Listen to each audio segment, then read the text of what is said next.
外面有30万英雄。仓库里有多少士兵？800人。4行仓库将是我们最后的阵地，也就是我们的坟墓。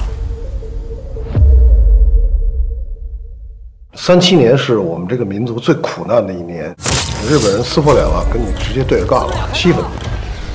士兵、市民，最普通中国人，在不知道时局、党派、战争的情况下，通过这4天的这种绝境，最终从一个怯懦的人变成我们嘴里的英雄。日本人喜欢很多新型战争的招，张火箭炸这老一炸全完。这个21岁的男孩叫陈树生，他那衬衫撕下来写的“舍生取义而所愿也”，就跳下去给日本人炸一肝胆俱裂。报告谢团副，沿途上的国逃兵4人。那几个逃兵，他身上布满了当时人的缺点。我怕会死掉的，死掉了700多名。怯懦、贪生、贪婪。但是因为这个残酷的特殊环境，通过这4天的这种绝境式的历练，把人给好的东西给逼出来就完。国民革命军当时有很多照片，湖北新兵居多，这12、13岁小孩可不在少数，懵懵登登进入战场，哥哥死了，促进他进一步成熟。我死了，你听我。谢晋元知道这场抵抗毫无意义，但是他知道他站着，他给民众注入的是强心剂。南岸的租界的全是众生相，这边是天堂，那这边就是地狱。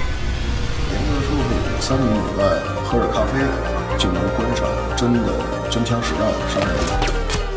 记载上啊，何阳宁什么的，聂尔廷汉都去了，就岸边看着。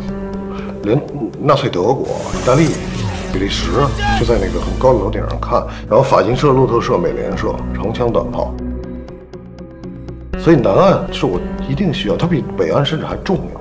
普通人怎么从看客变成了投入其中？我们要参军，跑不过去吧？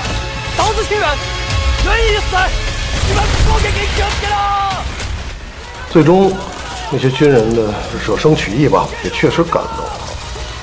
包括小地痞流氓、童子军、赌场老板、知识分子，就是所有的人，他都在这个事件沉浸在里面，他有变化。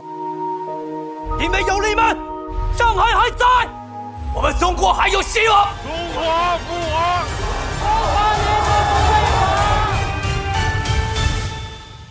拍之前有2、3年筹，10几个人专门做资料调研，包括影像、书籍、采访、照片，这反正能找到全找到了。首先就是建造一座城，挖一条河，钢筋水泥的建扫仓库，同时1比1的还原北岸。一共有6到7个月时间沉浸在仓库里面，穿着那衣服每天在一块儿，真有点那个时代的那状态啊。要求他们演员，咱能不能这回尽量不演，你麻木下来？因为当年人没那么丰富的表情，又在一个相对恐惧的环境里。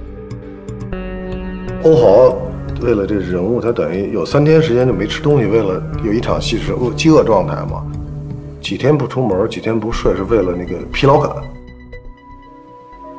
拍李晨大雪中前行去赴死的戏，但是南方没雪，我们那下雪机又不够用，结果那天太奇怪了，就下了3天等于是特别大的雪，就是南方从来没有下过那么大的，然后就把这戏拍完都不下了。李晨就说这是有人护着咱们死了30万中国人的。我们身上都具备属性，就趋利避害，活得最长的就是全躲起来了，也有白马的一种就是奔腾啊，就生命力极顽强的一种诗意化的象征。